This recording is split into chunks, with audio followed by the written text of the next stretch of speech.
Ռոբերտ Քոչարյանի իշխանության ժամանակ 10 տարում պետական պարտքը ավելացել է նույն այդ չափով։ Սրանք մի օրվա մեջ են անում այդ, մի օրվա մեջ։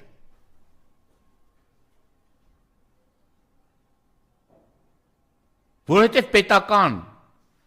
գանձարանը դատարկ է, որովհետև ամեն օր անհասկանալի անիմաստ ծախսեր են կատարում իրենց վրա, իրենց Շարասյան վրա,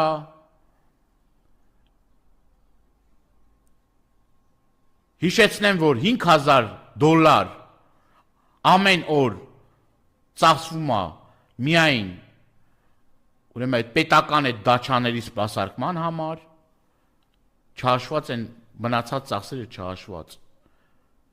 Ու տեսնում եք ինչ վոյաժներ են անում, իրենց ոչ մի ծախսից չեն խնայում,